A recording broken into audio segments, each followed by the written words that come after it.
let's pick up some litter. Hello friends, and welcome to another Once Upon a Book Club box unboxing. You might notice a different background today, and that is because I am moving and my entire house is filled with boxes. So yeah, this is what you get today, and hopefully in the upcoming videos I will have a new, fantastic, amazing background in my new apartment. For those of you that are not familiar with Once Upon a Book Club box, you read the book. On certain pages there are post-its that correspond to gifts in this box. So it's quite an immersive experience. And what I do is I read the book, open the gifts, put everything back in the box so I can share it with you guys. I'll leave the website to Once Upon a Book Club in my description down below, and if it sounds like something you would love, then definitely use my discount code LeandaBooks10 to get 10% off your first purchase. And if you like these kind of videos, then don't forget to click that subscribe button and hit that bell so you never miss another video. F me again. Let's get unboxing. If you're wondering about the 1K giveaway, I'm currently in the process of gathering all the names.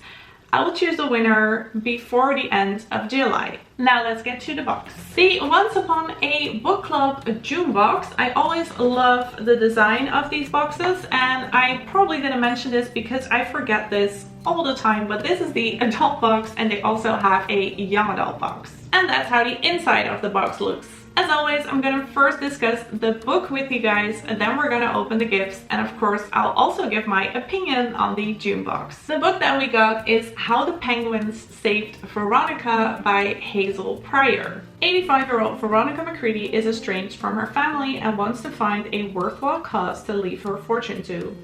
When she sees a documentary about penguins being studied in Antarctica, she tells the scientist she's coming to visit and won't take no for an answer.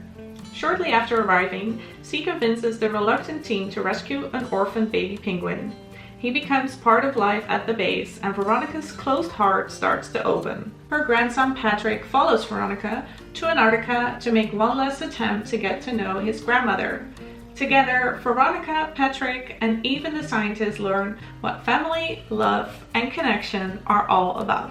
Before I tell you my opinion, I should mention that this isn't really my genre, so I might not be the best person to talk about what I thought of this book, but here it comes. In my opinion, this book had a really slow start, but that is because of the description. So the description that I've just read to you kind of reveals the entire story apart from the ending. In my case, that meant that I was waiting for those moments to happen, and they don't happen until the second half of the book.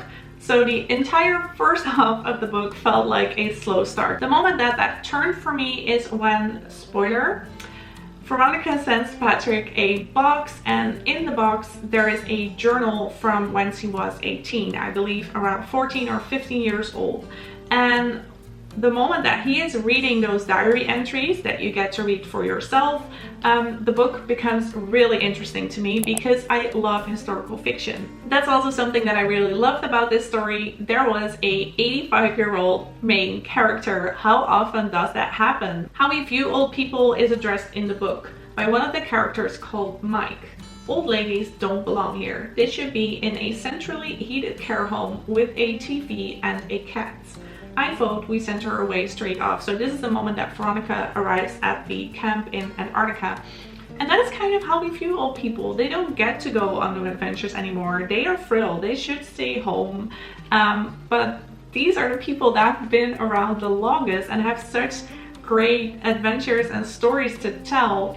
And we should treasure that. That is kind of a theme in this book. Another big theme is the environment, which I love. It is about preservation of the penguins, but also about keeping the world intact for future generations. Veronica is just a very lovable character. You really get to know her throughout the story, and she opens up to you. So it's very fun to read about, although I still think it's pretty unrealistic for an 85-year-old to go to a research center in Antarctica. I enjoyed her journey. There's a bit of romance, there's a bit of historical fiction, but most of all, it's just a lighthearted read with a different perspective on life. In the end, I decided to give this book 3 stars. I liked it, I enjoyed it, And if this is your genre, I would definitely recommend reading it. Enough about the book, let's get to the gifts. The first post-it can be found on page number 9, which is pretty early on in the book. We follow Veronica, who is walking along the coast near her home in Scotland. My cane steadies me over the uneven turf and sand. I have brought my fuchsia gold-trimmed handbag, which is now floundering tiresomely against my thigh. I should have left it on the hook in the hall, but one never knows when one might require a handkerchief or a painkiller. I have also brought my litter-picking tongs and a small refuse sack. It is a lifelong habit of mine to pick up litter because of something my dear father once said. It is a small act of remembrance as well as a token gesture to atone for the chaos left behind by the human race. When you open the box, you get tongs and bags where you can put the litter in. As I said, the environment and preserving the environment is one of the themes in this book, so I think it is amazing that they chose this gift. There's even something engraved on them. Life begins at the end of your comfort zone. I am not sure what the bags are made of, but I assume it's not plastic because it is all about preserving the environment. Sadly, Once Upon a Book Club box doesn't include a spoiler card, so I am not always sure what items are made of. But there's another quote on there: "Be the change that you wish to see in the world," which is from Mahatma Gandhi. I embarked on a hunt for my reading glasses. After going through both my ruined scarlet bag and my rather less good but at least unvandalized fuchsia and gold handbag without success, I delve into my suitcase. I discovered a tin of fragrant Darjeeling in its depth, but no reading glasses. The tea is some consolation, however. I wander into the kitchen and boil the kettle. The gift is this amazing tin by Harney and Sons, and when you read further, then you see that this is the exact same brand that Veronica uses. And of course it is Darjeeling, and this tin contains 20 tea bags. The queen of Indian teas with earthy notes paired with citrus and fruit tones. I cannot wait to try these. The next post-it can be found on page 269, and again we follow Veronica. She has fallen ill and one of the scientists comes in to check on her. Dietrich comes to my room fairly often. He doesn't waste time in small talk or ask how I am. He knows I can't answer. "Mrs. Macready," he exclaims in a voice of eagerness, "I'm going to read you another chapter from Great Expectations. I'm sure you're going to like it." He clears his throat and starts without further preamble. I am plunged into the story of a young boy full of hopes and dreams. I love how Once Upon a Book Club always fits the packaging of the gifts to the theme of the book. So in this case we got a box filled with penguins, which looks adorable. And inside the box there is Dietrich's Great Expectations journal. We've got a little bookmark which says, "You are part of my existence, part of myself. You have been in every line I have ever read, Charles Dickens." And a beautiful orange notebook that resembles Great Expectations by Charles Dickens. And on the back we have another quote: "We need never be ashamed of our tears." I think that is a quote from the book. And that is something that I believe one of the scientists, Terry, says to Veronica. The final post-it can be found on page 321. And again, we follow Veronica, although the story is made up of two POVs, Patrick, her grandson, and Veronica herself. But again, this part is about Veronica. Her time at the research center has come to an end, so she has to say goodbye to all the scientists and also her adopted penguin.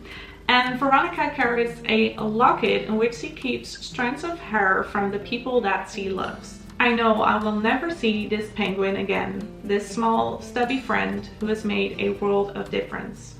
He presses his head against my hand in a gesture of affection, as if he knows it too.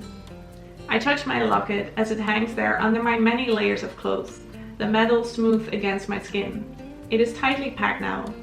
In addition to the 4 strands that were there before, there are 2 new specimens of human hair, plus a tiny tuft of fluff from a penguin. You might have expected this, but we got the locket. So attached to the locket is a little card with a part of what I just read. And then the locket has a little picture of strands of hair, but you can open the locket and remove that so you can put in your own picture. Every box also holds a card with a quote from the book.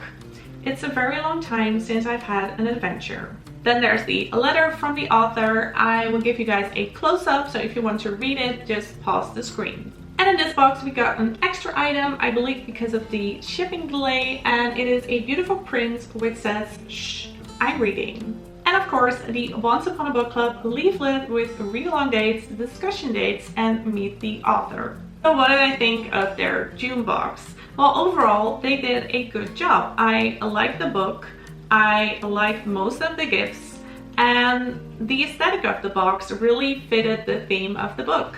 However, I didn't like all the gifts, so this time I'm not going to pick a favorite item but a least favorite item. And that is the locket. That is of course personal preference, but I don't like the way it looks. It isn't my taste, and mostly because of the little stones that they used on the front. But as I said, overall a good box. I enjoyed unboxing this for you guys. I hope you enjoyed it as well. If you did, then please give it a thumbs up. Thank you so much for watching, and let's stay in touch.